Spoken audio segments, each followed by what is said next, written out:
Good afternoon, everyone. First Alert meteorologist CJ Cartledge here. There's a lot of news going on within the sky for today. We're expecting the total solar eclipse to move through our Arklatex region for areas around I-30 and northward within the next few hours or so. We're expecting some severe weather in the region just after this totality event passes through. Here's where we can what we can expect in terms of cloud cover according to this model for around the time totality moves through, around 1:45 p.m. and Idabel and near DeQueen as well. But as you can see, partly clouded skies through most of the area. Near Texarkana, same thing as well. It depends on the placement of these clouds, but it should be sufficient viewing conditions. It should be favorable viewing conditions for those looking at the eclipse and in those areas as of right now. But as we head into later in the afternoon hours, some more storms are starting to move into the region, starting off the very active weather pattern with multiple rounds of storms looking to move through here. As you can see,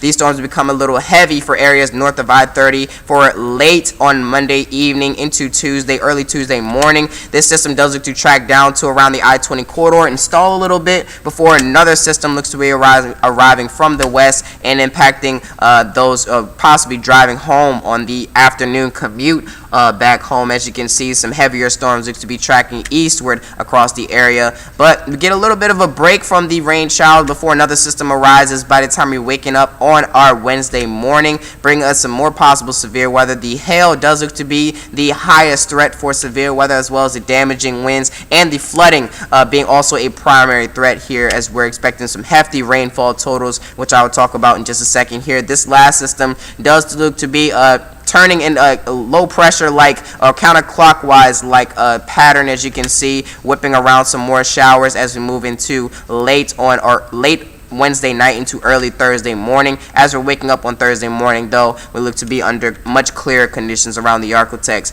A flood watch is in effect from Monday afternoon all the way through Wednesday afternoon due to the hefty rainfall totals, with at least 3 inches of rain expected across the entire Arklatex region, and the highest rain total does look to be nearly 10 inches for some spots around the Arklatex.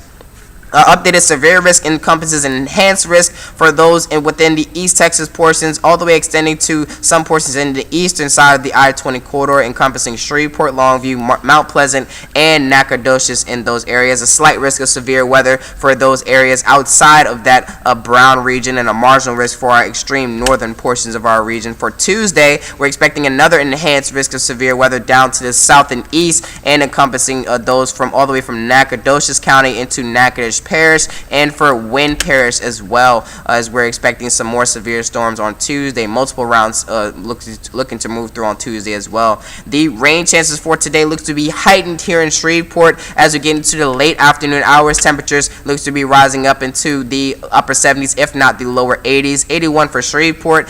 Much warmer conditions are expected for areas north of I-20 as opposed to south of I-20, as we're expecting the rain showers to hit there first. 78 for Center and Nacogdoches, 76 for Natchitoches, 76 for Mania as well, and 83 for Idabel and DeQueen, 85 near Texarkana for highs today. First Alert weather days are in effect for today and tomorrow. The threat of severe weather is possible for our Wednesday. It looks to be heightened just a little bit as a slight risk of severe weather for most of the region here, with temperatures dropping down to below the average for Tuesday as we move throughout the rest of the week. Starting on Thursday, much drier conditions are expected throughout the rest of the forecast period, as temperatures look to jump back up into the 80s as we head into our next weekend. I'll be on at KSLA News 12 at noon and 4 to talk more about these details, the eclipse forecast, and about what we can expect for this afternoon in terms of severe weather. I'll see you guys later, and please stay safe out there.